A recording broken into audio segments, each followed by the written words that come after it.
Hey guys, what's up? It's Savannah. Welcome back to my channel and welcome back to another true crime video here. I want to say welcome to the last HALLOWEEK episode. I know we are on November 4th, but better late than never. HALLOWEEK was really stalled this year because I got tonsillitis and then I got a cold and it was just a mess, and I was able to get the Lisa Montgomery video out, but after that I just went downhill so quickly in terms of health. So thank you guys for being so patient and for still coming and watching these videos even though we are a couple days late.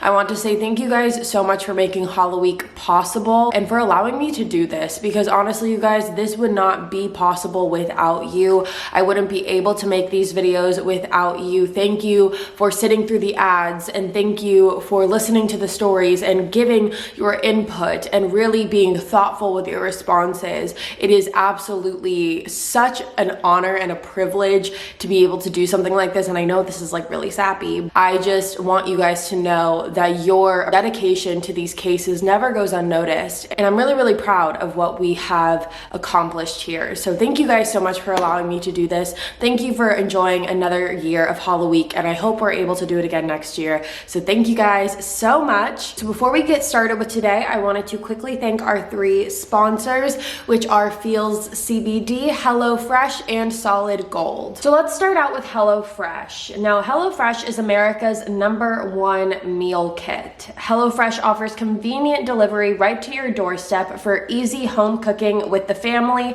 or for just yourself. The recipes are easy to follow and quick to make, with simple steps and pictures to guide you along the way. HelloFresh offers so many delicious options every week to help you break out of your recipe rut and to try new things. Over 90% of ingredients are sourced directly from growers to ensure the freshest recipes are delivered to your door. HelloFresh delivers pre-proportioned ingredients so you're not overbuying, which is a burden on the planet as well as your wallet. HelloFresh is committed to making fresh, delicious food available now more than ever, and has been taking extra steps to ensure its employees and customer safety, including contactless delivery, tamper-proof packaging, and team member wellness checks. Honestly, you guys, HelloFresh has been a lifesaver for me when it comes to time management. I'm someone that is now realizing, as I'm getting a little bit older, that I care more about what I'm putting into my body, and I want to give my body the proper nutrients that it needs. But with a busy schedule like mine, and I know a lot of you have this as well, it's not easy at all, and sometimes can get left on the back burner when it comes to properly mapping out healthy meals for yourself throughout the week. And that's why I'm so thankful for HelloFresh, because they basically just do that part for you. So if you guys want to try out HelloFresh, you can do so by going to hellofresh.com/killer90 to receive $90 off your first box as well as free shipping. That is hellofresh.com/killer90. The link is going to be in the description box below. Thank you, HelloFresh, for sponsoring. And now let's move on to our second sponsor, which is Feels CBD. Now, if you have never heard of Feels before, Feels is a CBD subscription box. Feels Premium CBD will keep your head clear and help you feel your best. Navigating through the world of CBD can be complicated, and at Feels, they are looking to make the process as simple as possible so you can start feeling better sooner. It's easy to take by just placing a few drops of Feels under your tongue, and you can feel the difference within minutes. I love taking CBD at night because it really just calms me down completely, and so I'm really thankful for Feels because it makes it so much easier knowing that it's just a subscription base. I don't have to worry about running out. So if you guys want to try out Feels CBD for yourself, you can do so. I'll have the link in the description box below, and it is just feels.com/killer. Again, that is just feels.com/killer. It's FEALS.com/killer. And now moving on to our last sponsor for today, I want to talk about Solid Gold. Solid Gold was the first holistic pet food company in America, and it was founded in 1974 by Cecil McGill. Cecil was an absolute trailblazer and pioneer who disrupted a male-dominated industry and created a natural pet food before it was cool. Solid Gold's nutritional platform is inspired by their founding belief that high-quality food is the best way to impact our pet's mind, body, and spirit. For over 45 years, Solid Gold has revolutionized the holistic pet food category, and they have a recipe for any dog or cat's dietary needs. Solid Gold foods are different because they cleanse the digestive system with whole superfoods, balance with living probiotics, and fuel with omega-3 and 6 fatty acids, supporting gut health and nourishing your pet inside and out. Right now, if you want to save 30% off select Solid Gold products, all you have to do is go to solidgoldpet.com/killer. That's solidgoldpet.com/killer to save 30% off on select Solid Gold products. So thank you for our sponsors for sponsoring today's video, and now let's move on to the case. So today we are talking about the Cecil Hotel. Over the years, the Cecil Hotel has gained its reputation for suicides and other mysterious murders that have taken place throughout its hotel. This case is unlike anything we've ever covered before because instead of just focusing on one case in particular, we're going to kind of be dabbling into multiple cases throughout this video. I'm going to try my best to make it sound cohesive and not just like I'm spitting out facts at you, so bear with me on that and let's get into it. So the Cecil Hotel opened its doors in 1927 after a 3-year build by hotel owner William Banks Hanner. The purpose of the Cecil Hotel was to be a destination hotel for businessmen and other wealthy people. William wanted this to be a very elite and prestigious experience for people who stayed there. By the end of it, William ended up spending about $1 million on the hotel, and it consisted of 700 hotel rooms, large stained glass windows, a giant staircase, and a marble lobby. William really wanted this to be a prestigious experience for whoever stayed there. However, only 2 years after the hotel opened was when America went through the Great Depression, which began on October 24th, 1929. And not only did this have a massive impact on the world, as I know you guys are aware of, but it also had a massive impact on the Cecil Hotel, because what was once a very prestigious and elegant and elite place to stay was now an area that is in today's terms referred to as Skid Row. For those who have never been to Los Angeles or don't know what Skid Row is a neighborhood in downtown Los Angeles that is where most of the homeless population reside at. So because this 5-star hotel was being surrounded by the homeless population, it definitely did tarnish the hotel's reputation a little bit, which was a place of violence and death. Now, in the first few years of opening, there were at least 6 reports of people who had committed suicide, and then the numbers just continued to go up after that. So I'm going to walk you through the dates and the deaths of those people. And I do want to say it is important to remember that a lot of these suicides in the beginning occurred during the Great Depression. And during this time, there were thousands and thousands of people that were taking their own lives because of the Depression. So just keep that in mind as we go through this as well. The hotel's earliest known suicide happened on November 19th, 1931, when a man named W.K. Norton, who was 46 years old, was found dead in his hotel room after he had ingested poison capsules. He stayed at the hotel for about a week before committing suicide and had checked in under the alias of James Willie, so he didn't even check in under his real name. And then less than a year later, in September 1932, Benjamin Dodich, who was 25 years old, was found dead in his hotel room by a maid who went to clean out his room and discovered his body. He had died from a gunshot wound to his head, and even though there was no suicide note left, it was concluded by the authorities that Benjamin's death was also a suicide. In July 1934, a former Army medical sergeant named Lois D. Borden, who was 53 years old, was found in his hotel room at the Cecil Hotel after he had slit his throat with a razor. Lewis did leave behind several suicide notes and claimed that the reason for his suicide was due to his bad health conditions. Now, this next death, authorities were actually never really able to confirm if this was a homicide or if this was a suicide. In March 1937, Grace Magro fell from her 9th-story hotel room, and when she fell, she actually fell on telephone wires that were underneath her hotel room, and she ended up getting wrapped into the telephone wires. Grace then later passed away at the hospital. hospital. And again, authorities were never able to confirm if she jumped out of her window after a suicide attempt,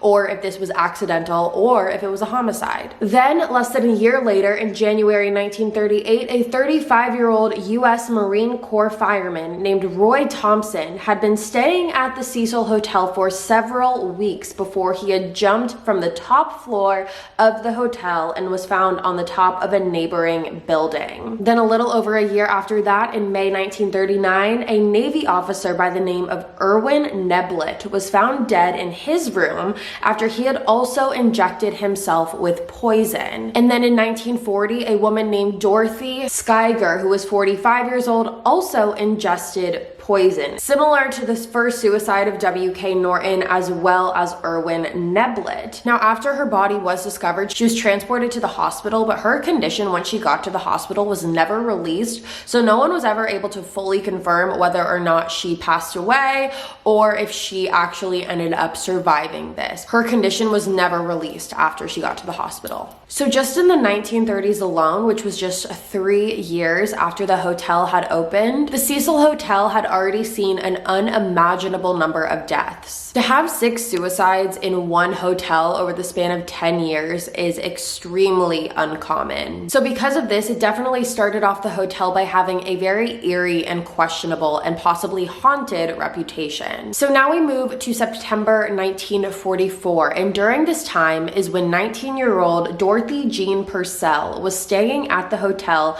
with her 38-year-old boyfriend named Ben Levine. When Dorothy woke up in the middle of the night with what she referred to as stomach pains, she got up and went to use the bathroom, and when she went in there, to her surprise, she actually ended up giving birth to a baby boy. And according to Dorothy, she said she had no idea that she was pregnant, so this all came as a complete shock to her. According to Dorothy, she said that when she had her son, she was under the impression that her son was dead, that he was born stillborn. So because of this, she thought that the best thing to do was to throw her son out the window. And her son ended up landing on a neighboring building next door. Now, no one was ever able to determine whether or not the baby was alive when Dorothy gave birth to him. There's been reports that said the baby was alive, and then there are reports that say he wasn't. However, we're not able to confirm that either way. But Dorothy was arrested for this. However, after going under a psychological evaluation, it was determined that Dorothy was quote unquote mentally confused. That is the term that the evaluation came up with. So because of this, she ended up not being able to sit trial. She was not fit to sit trial and instead was admitted to a psychiatric hospital. So then we move on to 3 years later in November 1947, when a 35-year-old man named Robert Smith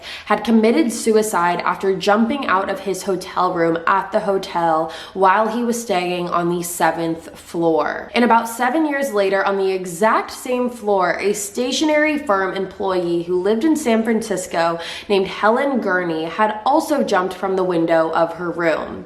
She had been staying at the hotel for a week before her suicide, and when she checked into the hotel, she had checked in under the name Margaret Brown. So then we move on to about 8 years later, and on February 11th, 1962, a 50-year-old woman named Julia Frances Moore had jumped from the window of her room on the 8th floor. Now, Julia did not leave behind a suicide note, but police also found a bank book in her hotel room showing a balance of about $1,800, so $1,800 after her death. So I just want to pause for a second because I don't want it to feel like I'm just spitting things at you. So I want to pause and kind of digest everything that we've gone through before we continue. You have an extremely questionably high number of suicides, people jumping out of windows, people throwing their babies out of windows, things that are not normal for your typical standard hotel. There's a reason that this hotel has the reputation it does to this day. It is because of all the tragic events that have taken place at the hotel. So let's move on to October 12th, 1962. And on October 12th, 1962, a 27-year-old woman named Pauline Oten jumped out of the window of her room on the 9th floor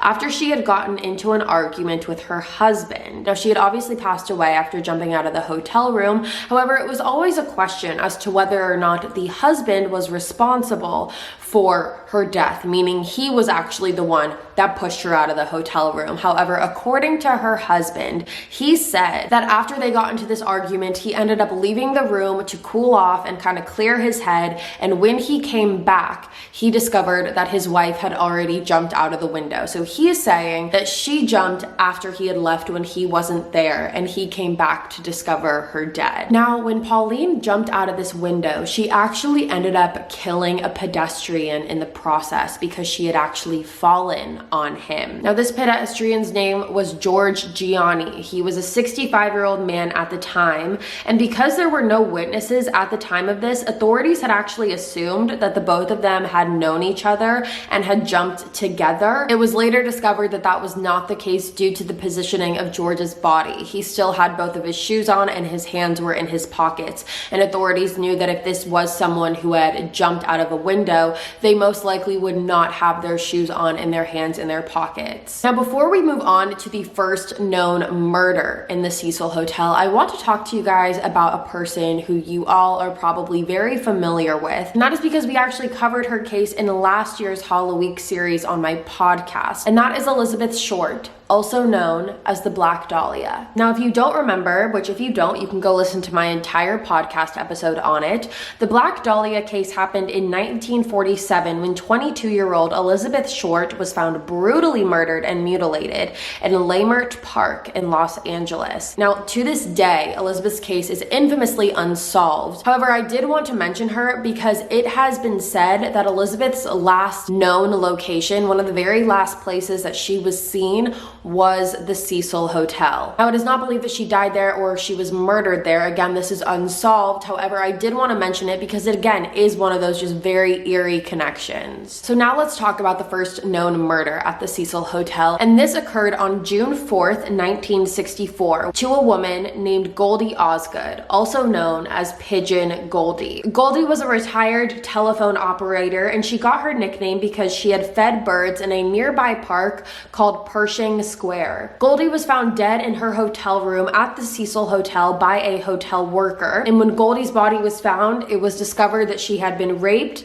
beaten, and stabbed to death. Her room was also found completely ransacked, and next to her body was an LA Dodgers hat that she always wore, as well as a sack full of birdseed. Now, just hours after her body was discovered, a 29-year-old man named Jacques Ellinger was seen walking through Pershing Square, which was the same park that Goldie always went to, and he was seen walking in blood-stained clothing. Authorities were contacted, and he actually ended up getting arrested. However, he was later then cleared of having any possible involvement. I'm not exactly sure why, whether that is that they tested the blood on his clothes or he had an alibi. That was never really made clear. However, he was cleared of having any involvement, and Goldie's case to this day remains unsolved. In 1976, there was a man named Jeffrey Paley. Jeffrey was a man who purchased a gun, went to the very top of the Cecil Hotel, and shot 15 rounds of bullets onto the street below filled with civilians. Now, very shortly after the shots were fired, Jeffrey ended up getting arrested, and luckily no one was harmed in this act, and Jeffrey said that the only reason that he did this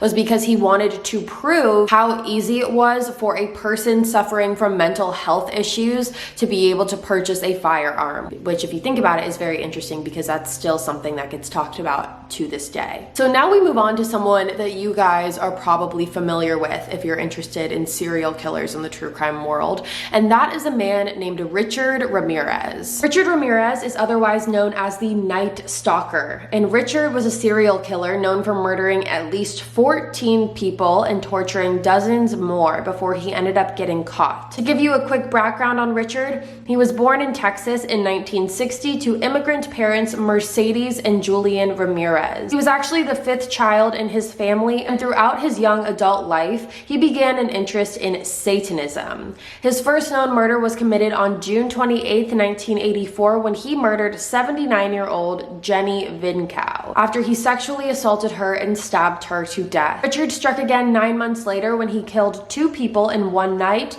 and then 10 days later again he murdered another 64-year-old man and his wife. life. Richard kept his crimes in the areas of Los Angeles and San Francisco, and he got his name the Night Stalker because he would break into homes of people in the middle of the night. After his first few crimes, his MO had really narrowed down and it definitely became more specific. Richard chose homes that contained a husband and a wife, and his method of killing was shooting the husband first, and then he would rape the wife before stabbing her to death. Now, some of these homes did have children in them. However, Richard would never go after the children, and if anything, he tied them up while he was attacking the parents, and then by the time he would leave, he would untie the children and then tell them to go to the neighbors to get help before he would take off. He would also incorporate satanic rituals into his killings, either forcing the victims to pray to Satan or say that they loved Satan.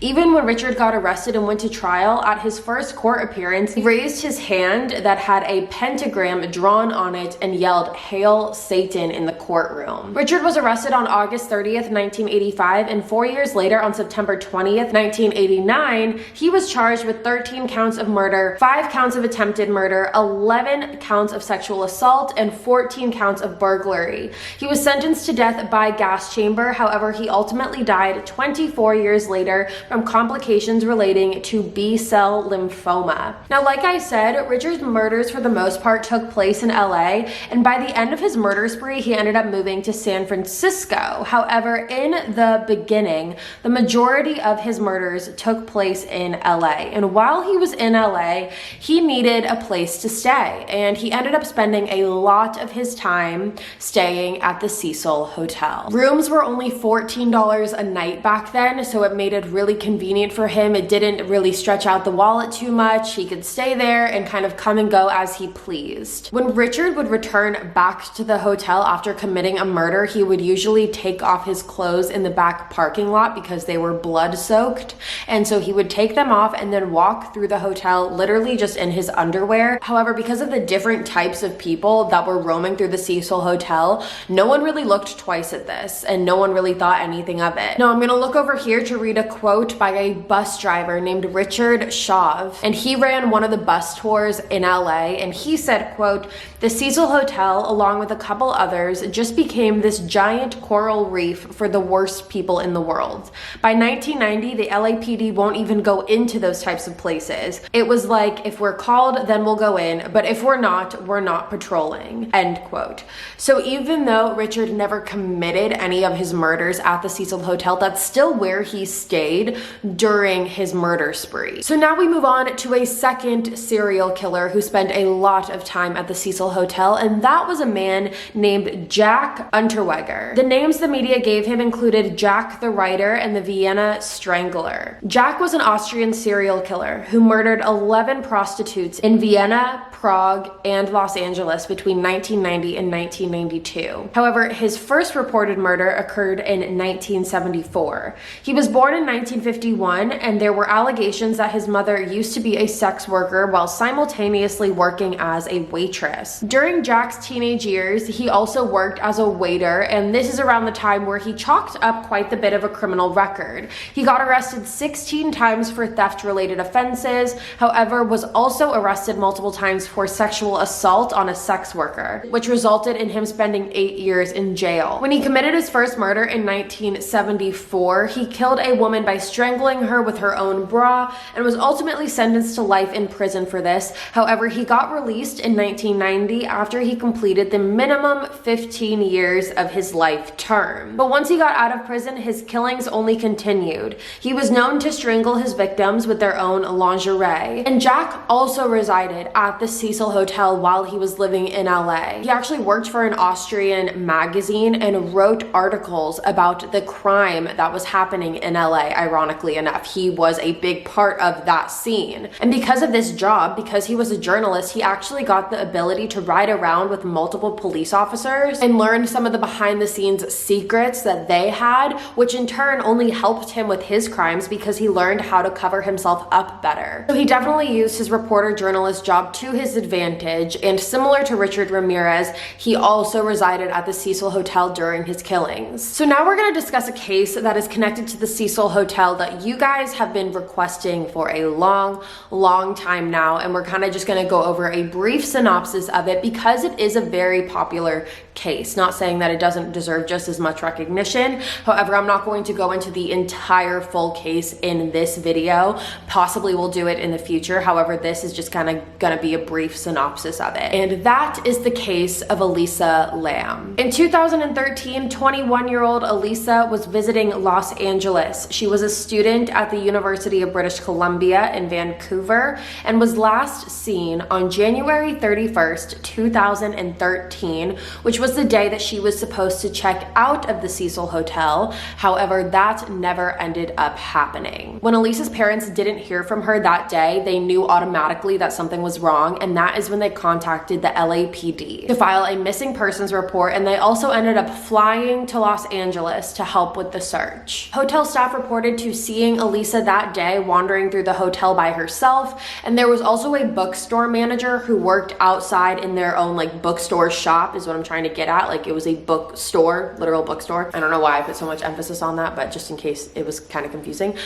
So this bookstore manager was working that day at her store, and Elisa came in and was purchasing books. And according to this bookstore manager, she said that Elisa seemed totally normal and fine. Elisa actually mentioned to the bookstore manager that she was going to be traveling that day and was talking about the weight of the books and how it might be hard for her to travel with the books that she was purchasing. Police brought search dogs through the hotel to look in Elisa's room as well throughout the other rooms in the hotel, but the dogs weren't able to pick up any scent. Now, on February 15th, there was a video that was released by the LA Police Department of Elisa. It was the last known sighting of her, and it was a video of her walking into an elevator of the Cecil Hotel.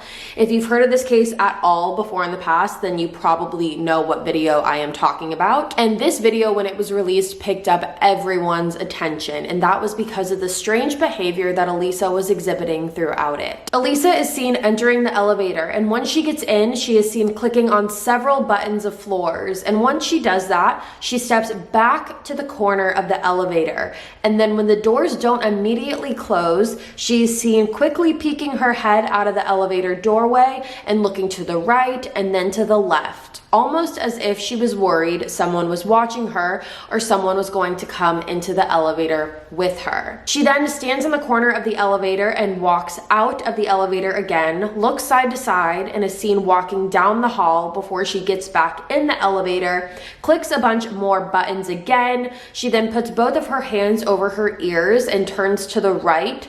She is seen moving her arms in strange motions, and then the door finally closes. When this video was released, it brought out a bunch of different theories from other people. Some people were saying that Elisa was probably on drugs and was having a really bad trip. Others said that it looked like Elisa was afraid for her life and was really paranoid, and so possibly she was being followed by someone in the hotel, and that's why she was acting so out of character. After this video was released, the information was also put out there that Elisa had bipolar disorder. So a lot of people thought that this very well could have been an episode that she was having. Now, leading up to the discovery of Elisa, several guests in the hotel were complaining to the staff about the hotel's water. Some were saying that their water pressure in their bathrooms were really low. Some were saying that their water was just this weird black color, and some were complaining of the taste of the water.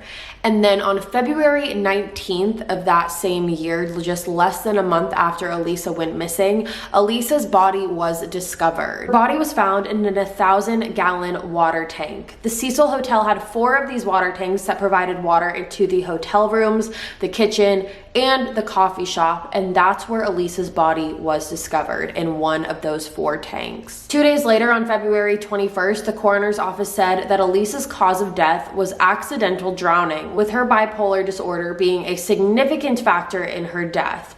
The coroner's report also stated that Elisa's body had been found without any clothes on. However, the clothes similar to the ones that she had been wearing in the elevator video were found floating in the water with her. There was no evidence of physical trauma nor sexual assault on Elisa's body. Toxicology reports were incomplete because there was not enough blood preserved. However, they were able to find some traces consistent with prescription medication. Now, the big question to this day in Elisa's case is how in the world did she get into these water tanks, or at least even have access to the water tanks, because the stairs and the door that gives you access to the water tanks are only accessible people buy a key. And this certain key is only kept by the employees at the hotel. So Elisa would not have one of these keys. It has also been stated that if anyone was ever trying to get up to the water tanks that didn't have a key, an alarm would automatically go off. However, that was not the case here. No alarm ever went off. The only possible way for Elisa to have gotten up to those water tanks without using the door that required the key access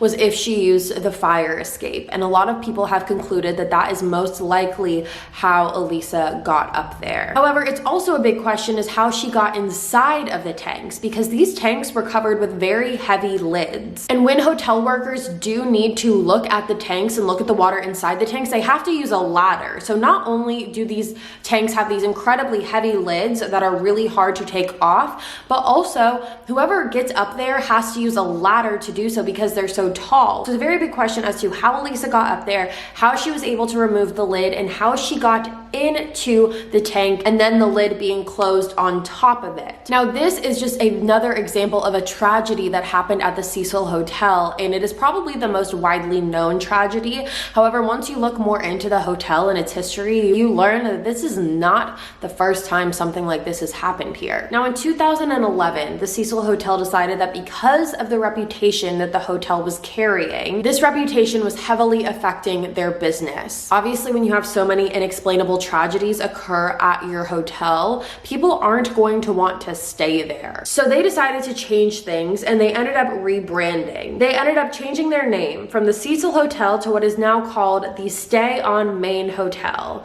They upped their prices a little bit as well, and I wasn't able to find any specifics though because they are currently closed due to COVID, so I wasn't able to find their nightly rate. I'm not sitting here telling you that the Cecil Hotel is filled with ghosts and haunted hallways and paranormal activity, but what I am telling you is that the Cecil Hotel has an unexplainably high rate of deaths that have occurred there. Serial killers have stayed there. The amount of suicides is unlike anything any hotel has ever seen before. The unsolved murder cases that have occurred there, again, is unlike anything any hotel has ever seen before. And because of that, that is why I chose this case for HALLOWEEK. And I'm very interested to hear what you guys have to say about it. If any of you have ever stayed there before, let me know in the comments. I would love to hear your experience about it. And with that being said, you guys, this wraps up HALLOWEEK. Thank you so much for making HALLOWEEK what it was this year. Let me know in the comments below what you thought about HALLOWEEK and this case and everything like that. And with that being said, you guys, that is all for me today. Thank you so much for tuning in to another YouTube video here on my channel.